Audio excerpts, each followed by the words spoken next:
Good morning class 12 student. जैसा कि आपको पता है chapter 6 molecular basis of inheritance चल रहा था। Previously we studied about replication, transcription, okay, and the today's topic is what translation. Now what is the meaning of translation? Translation means protein synthesis.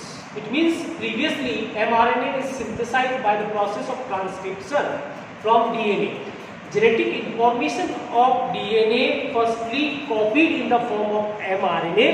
Then mRNA coded its genetic information in the form of a long chain of polypeptide, long chain of amino acid. That process is called translation. Okay. So translation is what? Process of polymerisation. It means long chain का बनना। Process of polymerisation of amino acid to form a polypeptide. ये हुई definition translation की कि process of polymerisation to form a long chain of amino acid and long chain of amino acid is called polypeptide. Okay, now और क्या होता है process के अंदर, मैकेनिज्म क्या है तो देख लेते हैं। The order of sequence of amino acid are defined by the sequence basis in mRNA। यानी कि जो प्रोटीन बन रहा है, जो पॉलीपेप्टाइड चेन बन रही है, उसके अंदर अमीनो एसिड का सीक्वेंस क्या होगा ये कौन डिसाइड करेगा? अमीनो एसिड का सीक्वेंस डिसाइड करेगा mRNA पर पाए जाने वाले bases. What type of the nitrogen base present in the sequence of mRNA decide the sequence of amino acid in protein. Okay, I think you got it. अगर amino acid का sequence अलग है तो protein अलग बनेगा, different बनेगा। Okay, now before starting the translation amino acid activated by ATP. It means it is energetic process. Energy is required in translation. So before starting the translation amino acid itself activated by using ATP. Okay, इस तरीके से देख लीजिए। This is AA means amino acid is react with ATP, adenosine triphosphate to form what? AAAMP.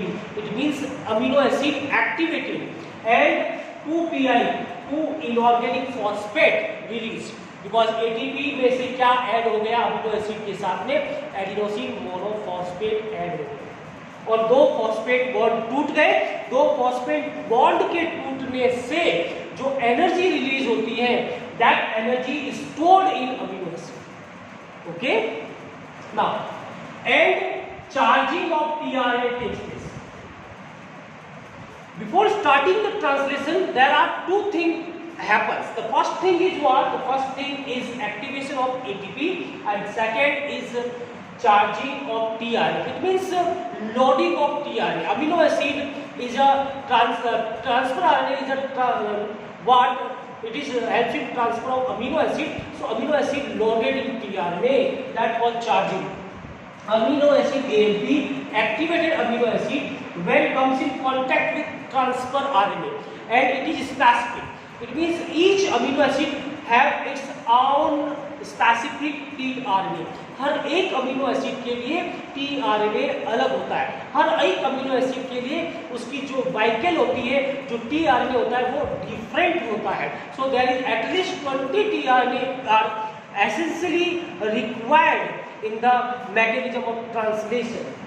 So amino acid AMP when comes in contact with tRNA, amino acid now loaded, now charged with tRNA. Activated amino acid is bonded with the 3' and ACC adenosine nitrogen base corner 3' corner पे जो present है वहां पर ester bond के द्वारा bond हो जाएगा। कौन से बॉन्ड से? एस्टर बॉन्ड से। ओके, एस्टर बॉन्ड से बॉन्ड हो जाएगा क्योंकि लास्ट में नाइट्रोजन बेस कौन है? एडेनाइन है और AMP यहाँ रिलीज हो जाएगा। Now energy is transfer to what? tRNA. tRNA becomes charged by getting activated amino acid.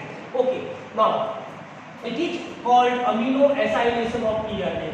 So charging, what is the another name of the charging of tRNA? Another name of the charging of tRNA is amino acylation of tRNA. Okay, now If two charged tRNA brought close enough, अगर दो charged tRNA को पास में लेके आया जाए, the formation of peptide bond between them favor energetically by following step. अगर दो charged tRNA जिनके पास में पहले से अमीनो एसिड है, उनको अगर पास में लाया जाए तो दोनों के बीच में पेप्टाइड बॉन्ड बनेगा एनर्जेटिकली। ओके, एनर्जेटिकली का मतलब हो गया अमीनो एसिड और अमीनो एसिड के बीच में बॉन्ड बनेगा जिसको पेप्टाइड बॉन्ड कहते हैं, और उसमें एनर्जी की जरूरत पड़ेगी। और वो 3 स्टेप पे होता है, इनिशिएशन, इलॉन्गेशन और टर्मिनेशन। चलो पढ़ते हैं व्हाट इज इनिशिएशन। इनिशिएशन के अंदर जैसा आप देख रहे हैं mRNA firstly comes in contact with what?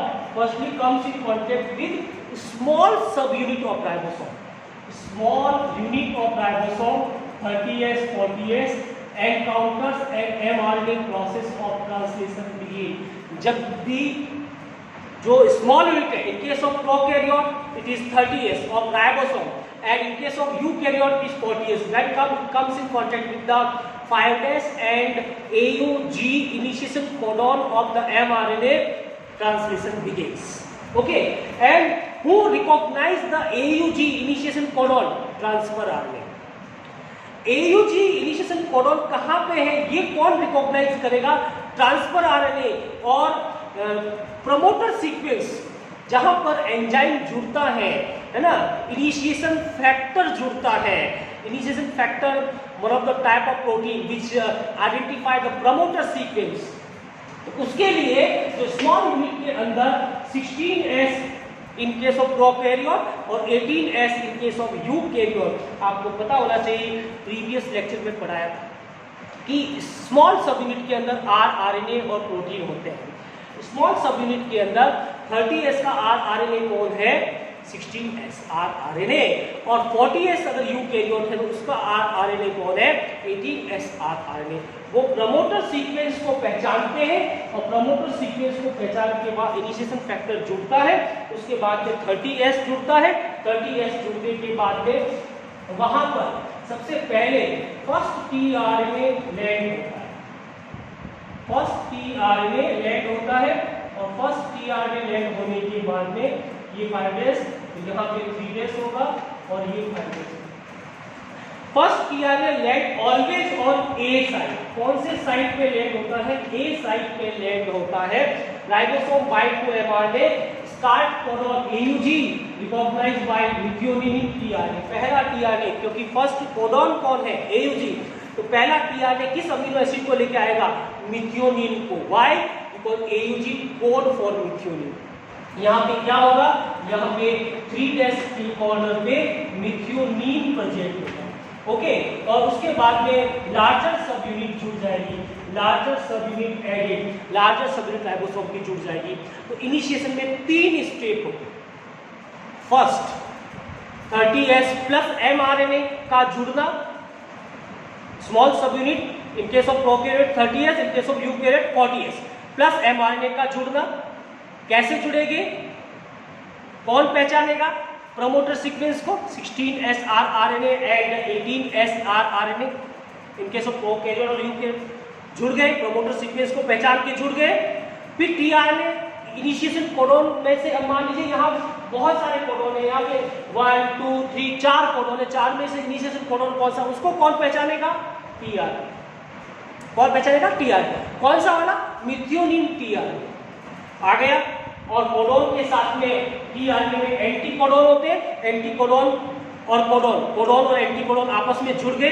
The codon AUG is identified by the anticodon of the tRNA, complementary sequence होते हैं, जुड़ गए। उसके बाद में कौन आएगा? लार्ज सब यूनिट। तो टीआरएनए आएगा, उसमें एनर्जी की जरूरत पड़ेगी। जब भी कोई एरोप्लेन एयर ड्रम पे लैंड होता है तो एकदम से क्या लगता है? जर्क लगता है। तो इसी जर्क को प्रिवेंट करने के लिए यहाँ पे एनर्जी की जरूरत पड़ी है, एनर्जेटिक प्रोसेस है। इसके अंदर एनर्जी कहाँ से आती है? GTP. First GTP is required. इस प्रोसेस के अंदर जब पहली बार टीआरएनए आता है तो पहली बार टीआरएनए जब आता है तो पहला जीटीपी ग्वानोसिन ट्राइफॉस्फेट यूज होता है। पहले हम पढ़ चुके हैं कि यहाँ एटीपी का यूज हुआ था इनिशिएशन स्टार्ट होने से पहले, लेकिन पहली बार जीटीपी की जरूरत यह हुई तो इनिशिएशन में 3 स्टेप हुए। एमआरएनए का स्मॉल सबयूनिट से जुड़ना, टीआरएनए का ए साइट पे लैंड होना जीटीपी एनर्जी की जरूरत के साथ, और फिर बड़ी सबयूनिट का ऐड होना। ये 3 स्टेप इनिशिएशन के अंदर होते। अब अपन लेते हैं नेक्स्ट स्टेप।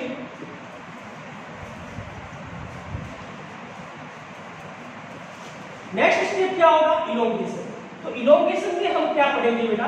देखिए इलोंगेशन के अंदर आप ध्यान देंगे, इलोंगेशन के अंदर बी स्टेप हो जाएगा इलोंगेशन। इसको आप पॉलीमराइजेशन भी कह सकते, इलोंगेशन और पॉलीमराइजेशन भी कह सकते। इसमें क्या होगा? सेकेंड टीआरएनए आएगा। ओके, तो क्या क्या होता है इसके अंदर देख लेते हैं।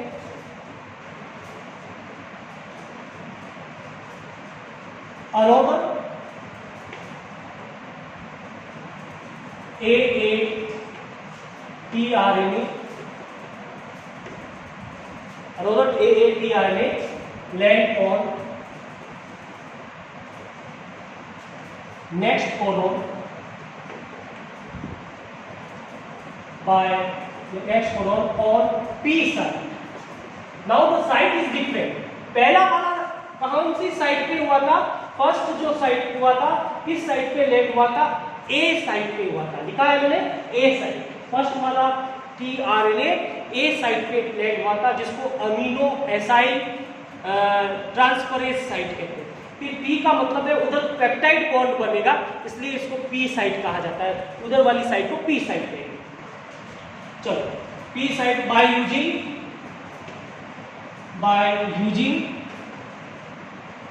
जीटीपी। जैसे आपको बताया था कि पहले जब फर्स्ट टीआरएनए लैंड हुआ था तो भी जीटीपी खर्च हुई थी, और दूसरा वाला लैंड होगा तो भी जीटीपी खर्च हुई। चलो, वो हो गया। अब इसके बाद में क्या होगा? सेकेंड, पेप्टाइड बॉन्ड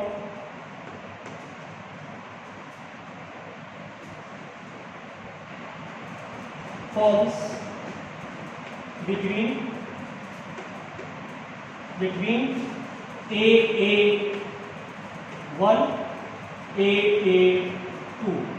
जो पहला वाला अमीनो एसिड था और जो दूसरा वाला टीआरएनए फिर से अमीनो एसिड लेके आया, दोनों के बीच में एक बॉन्ड बनेगा जिसको पेप्टाइड बॉन्ड कहेंगे।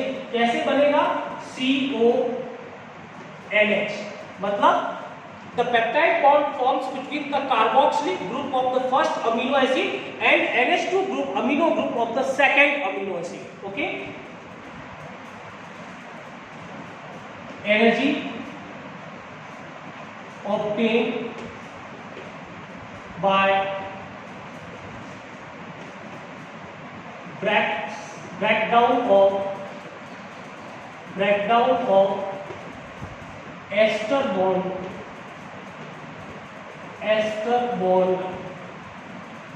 of AATRNA।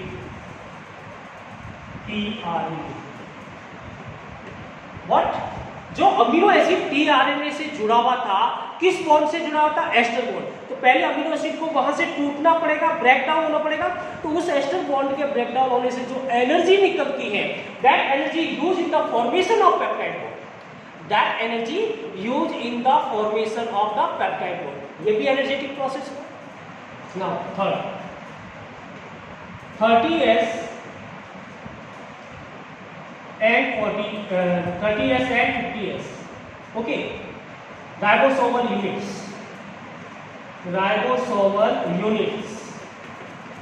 30S and 40S ribosomal units translocate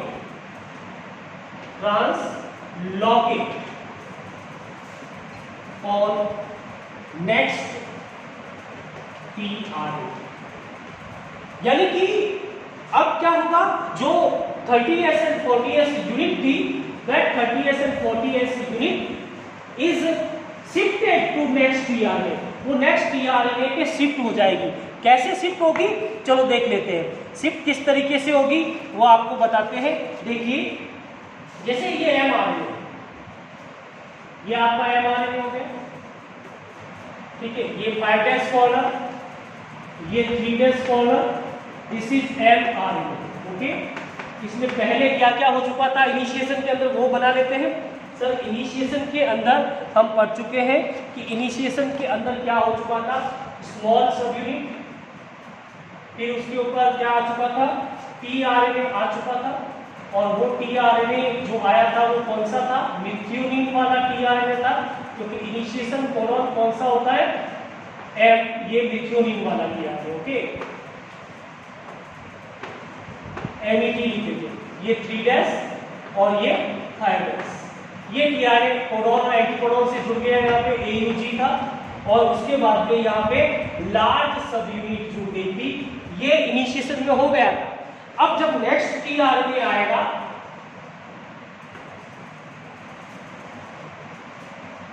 next tRNA आएगा, क्या लेके आएगा, ये भी अमीनो एसिड। तो फर्स्ट अमीनो एसिड और सेकेंड अमीनो एसिड के बीच में सबसे पहले क्या हो रहा है, देखिए फर्स्ट हो रहा है another amino acid is comes, जैसे आएगा क्या खर्च होगी, GTP। लेकिन पहला वाला tRNA कौन सी साइड पे आया था, ये आया था A साइड पे,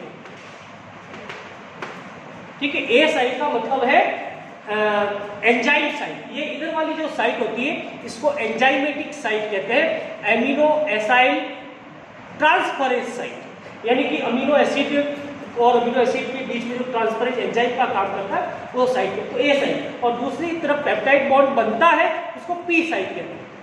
तो सेकेंड की एमिनो एसिड कहाँ लैंड होगा, P साइट, और दोनों के बीच में एक बॉन्ड बनेगा, ठीक है। आइए देखिए क्या लिखा है, peptide bond forms between the first amino acid and second amino acid. First amino acid और सेकेंड अमीनो एसिड के बीच में एक बॉन्ड बनेगा, जिसमें पहले वाले का कार्बोक्सिलिक ग्रुप और दूसरे वाला अमीनो एसिड का NH2 ग्रुप के बीच में एक बॉन्ड बनेगा, जिसको पेप्टाइड बॉन्ड कहेंगे। और इसमें एनर्जी कहां से आएगी, ये वाला बॉन्ड एस्टर बॉन्ड टूट जाएगा, तो ये एस्टर बॉन्ड पहले तो ये तो रहेगा शुरुआत में, ये वाला एस्टर बॉन्ड टूटेगा, यहाँ वाला एस्टर बॉन्ड टूट जाएगा, और ये tRNA यहाँ से एग्जिट हो जाएगा, पहला वाला tRNA एग्जिट हो जाएगा, क्या हो जाएगा, एग्जिट। तो यहाँ की एनर्जी इस बॉन्ड बनाने में काम आ जाएगी। The breakdown of the ester bond of the first amino acid tRNA helps in the formation of the peptide bond in the first amino acid the second amino acid। तो ये हो गया second step. अब ये जो unit थी कौन सी, 30S और 40S, ये धागे में मोती की तरह आगे जाएगी, धागे में मोती की तरह, जैसे मोती tRNA आता रहेगा वैसे मोती ये शिफ्ट होते रहेंगे। तो ये स्मॉल सब यूनिट और लार्ज सब यूनिट यहाँ पे शिफ्ट, ये गया आपका third point. 30S and 50S ribosomal unit translocate on next tRNA पे वो ट्रांसलोकेट हो जाएगा। इसके लिए भी क्या होगा, एनर्जी लगेगी, इट रिक्वायर्स GTP। ये भी क्या, इसमें भी क्या लगता है, GTP लगता है। तो टोटल GTP कितने हुए, पहले tRNA के लैंड होने में 1, फिर दूसरे tRNA के लैंड होने में 2, फिर राइबोसोम यूनिट के ट्रांसलोकेट होने में 3 GTP खर्च हुई। कितनी खर्च हुई, 3 GTP। ये क्वेश्चन आपके नीट लेवल तक भी आता है। तो this is all about the translation process. फिर से नेक्स्ट आएगा तो ये प्रोसेस चलता रहेगा। अगेन यहाँ पे आपका नेक्स्ट tRNA आएगा,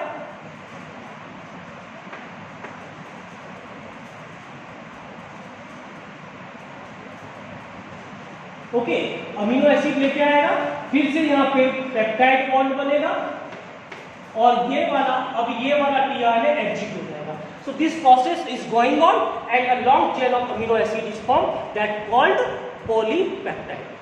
कब तक होगा, जब तक स्टॉपिंग mRNA पे क्या नहीं आ जाए, स्टॉपिंग कोडॉन नहीं आ जाए। तो लास्ट स्टेप ले लेते हैं,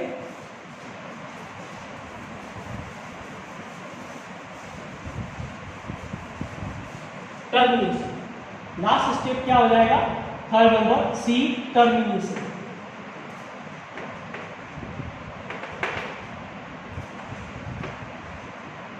polymerization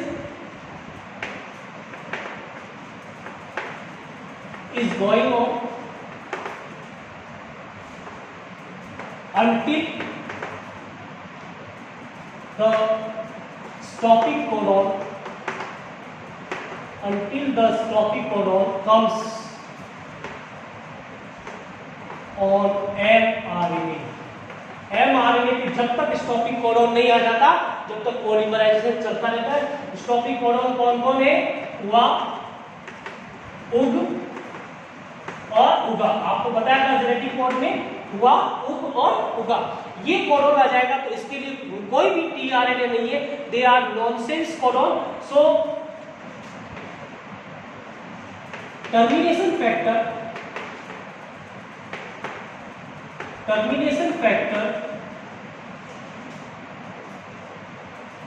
recognize the stopping codon and helps in release of polypeptide chain. यानी कि जो पॉलीपेप्टाइड बनाए, जो प्रोटीन बनाए, उसको अलग करने में हेल्प करता है और लास्ट में स्टॉपिंग कोडॉन को पहचान लेते हैं. उसके बाद में पॉलीमराइजेशन नहीं होता है और जो पॉलीपेप्टाइड चेन बनी है वो पॉलीपेप्टाइड चेन वहां से क्या हो जाती है? अलग हो जाती है. इसके लिए आपकी बुक के अंदर भी डायग्राम देता है, आप उसकी भी प्रैक्टिस करेंगे तो आपको और ज्यादा क्लियर हो जाएगा. So this is all about the translation. Okay, good day to all, good day students.